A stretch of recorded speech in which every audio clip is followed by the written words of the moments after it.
찾아가는 말씀 기도 시간입니다. 오늘도 하나님의 은혜가 성도님들의 가정과 일터와 이웃 가운데 넘치시기를 주님의 이름으로 축복합니다. 오늘 우리에게 주시는 하나님의 말씀은 예레미야 애가 5장 1절부터 6절까지 말씀입니다. 여호와여, 우리가 당한 것을 기억하시고 우리가 받은 치욕을 살펴보옵소서. 우리의 기업이 외인들에게, 우리의 집들도 이방인들에게 돌아간나이다. 우리는 아버지 없는 고아들이오며 우리의 어머니는 과부들 같으니 우리가 은을 주고 물을 마시며 값을 주고 나무들을 가져오며 우리를 뒤쫓는 자들이 우리의 목을 눌러싸우니 우리가 기진하여 쉴 수 없나이다. 우리가 애굽 사람과 아수르 사람과 악수하고 양식을 얻어 배불리 먹고자 하였나이다. 아멘. 사람들은 세상을 살아가면서 누군가에게 영향력을 주기도 하고 또 받기도 합니다. 사람으로 태어나서 살아가는 동안 그 영향력으로부터 자유로울 수는 없습니다. 부모는 살아있을 때 자녀들에게 큰 영향력을 주는 존재입니다. 경제적으로 자녀들을 돌봅니다. 돈을 벌어서 그들을 먹이고 또 학교에 보내고 또 모든 것을 책임집니다. 그렇게 삶의 울타리가 되어줍니다. 또한 정서적인 안정감도 제공하고 삶의 이정표도 제시합니다. 부모는 살아있을 때 자녀들에게 많은 영향력을 끼치지만 경우에 따라서는 세상을 떠난 이후에 훨씬 더 큰 영향을 주기도 합니다. 평소에 하셨던 말씀과 행동이 자녀들에게 큰 울림과 감동을 줍니다. 부모님의 말씀이 시시때때로 기억나고 또 생각납니다. 성전을 잃고 난 후에 유다 백성들은 어떻게 살았을까요? 성막 시절을 포함해서 성전은 이스라엘 백성들에게는 큰 자부심이었고 삶의 터전이었습니다. 하나님께서 모세에게 성막을 만들라고 말씀하실 때 내가 이곳에서 너희를 만나리라 하셨습니다. 그때부터 이스라엘 백성들은 성전에 들어오면서 하나님의 임재를 느낍니다. 성전 뜰을 밟을 때마다 벅찬 감격에 사로잡혀 살아갔습니다. 그렇게 성전은 그들의 소망이었고 희망이었고 기쁨이며 자랑이었습니다. 그런데 그 성전이 하루아침에 불타 없어져 버렸습니다. 바벨론 군사들의 말발굽에 성전의 보물들이 약탈당했습니다. 나라가 망한 것보다 성전이 불타고 성전 보물을 도둑맞은 것에 이스라엘 백성들은 더 큰 상실감과 모욕감을 느꼈습니다. 1년에 한 번 대제사장만 들어갈 수 있었던 지성소에 바벨론 군사들이 들어가도 그들은 죽지 않았습니다. 지성소를 약탈하더라도 하나님은 가만히 계셨습니다. 그들은 그렇게 성전이 사라지는 것을 지켜볼 수밖에 없었습니다. 그 후에 예레미야 선지자가 잿더미 위에 앉아서 탄식하며 부른 노래, 그 예레미야 애가의 마지막 장 5장은 유다 백성들의 참상을 노래하고 있습니다. 선지자는 그들이 당한 것과 그들이 겪은 치욕을 구체적으로 설명합니다. 자기 나라에서 물을 마시고 나무를 가져오는데 돈을 줄 필요가 없었습니다. 그런데 이제는 나라를 빼앗겼기 때문에 은을 주고 물을 마셔야 하고 돈을 주고 나무를 해야 했습니다. 또 먹고 살기 위해서 발버둥 쳐야만 겨우 입에 풀칠을 할 수 있게 되었습니다. 나라가 망한 후에 포로로 잡혀간 사람들 뿐 아니라 본토에 남아있는 백성들의 고통도 이루 말할 수 없었습니다. 이런 모든 일의 근원은 결국 유다 족속의 죄악 때문이었습니다. 하나님 아닌 다른 민족을 의지했고 또 우상을 섬기며 살았던 죄악 때문에 이러한 일이 벌어졌음을 똑똑히 기억하라고 선지자가 유다 백성들에게 알려주는 것입니다.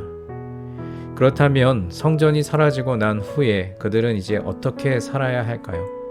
성전이 사라졌다면 하나님은 지금 어디에 계시는 것일까요? 유다 백성들이 섬겼던 우상 중에 가장 큰 우상은 바로 성전이었습니다. 그들은 지금까지 애굽의 신들과 또 두로와 시돈 사람들이 섬겼던 바알과 아세라를 섬겼습니다. 암몬 사람들의 밀곰도 섬겼습니다.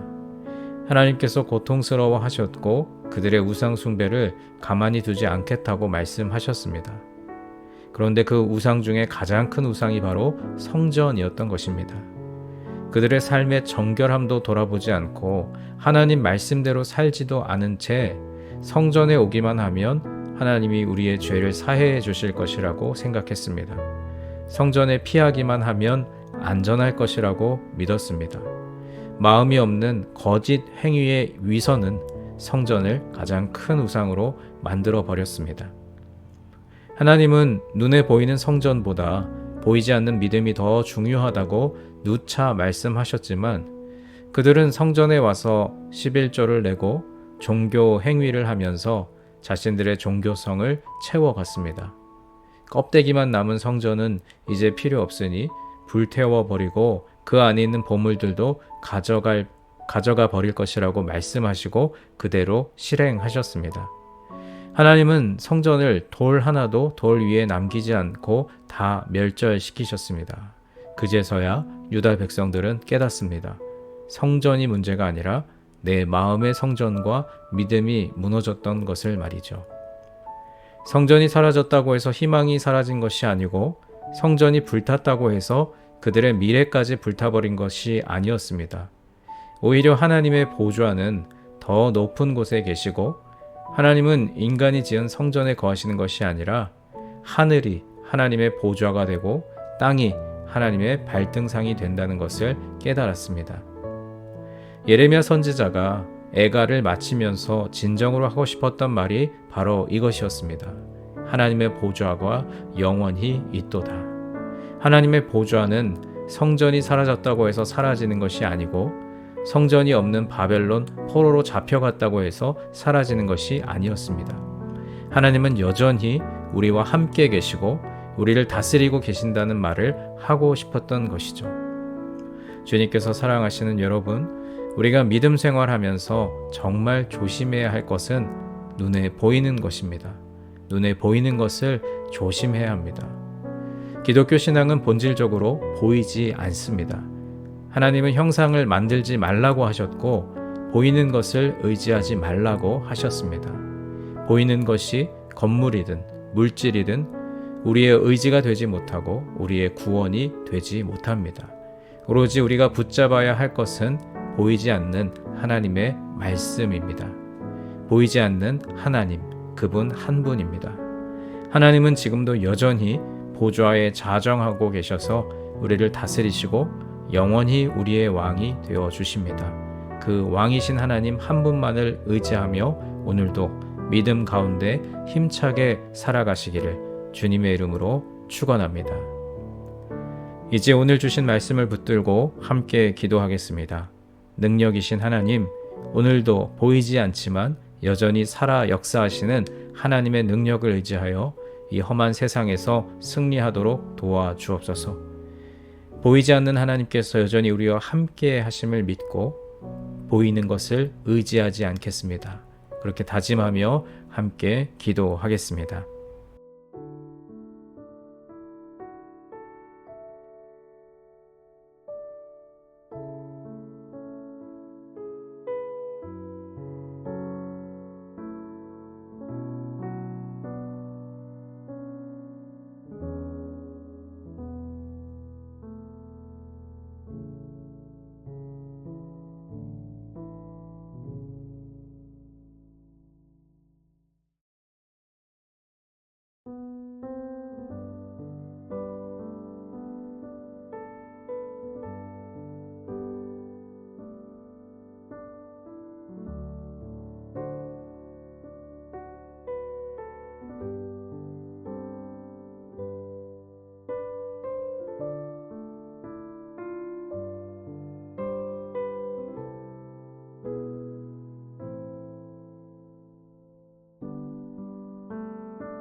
두 번째로 교회를 위해서 기도하겠습니다. 오늘은 특별히 환우들과 장기 결석자들 그리고 타지에 나가 계신 교우들을 위해서 기도하겠습니다.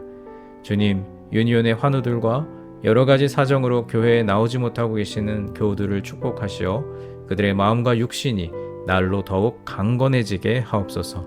어디에 있든지 늘 주님과 동행하는 삶을 살게 하옵소서. 함께 기도하겠습니다.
마지막 세 번째로 세상을 향하여 기도할 때 특별히 우리의 조국 대한민국과 우리가 발을 딛고 살아가는 이 땅 미국을 위해 기도하겠습니다. 대한민국과 미국의 지도자들을 바로 세워주시고 주님의 말씀이 조국과 이 땅 위에 바로 서게 하여 주옵소서. 경제, 정치, 문화, 사회적으로 어려운 상황들을 극복할 수 있는 지혜를 주옵소서. 우리 함께 기도하겠습니다.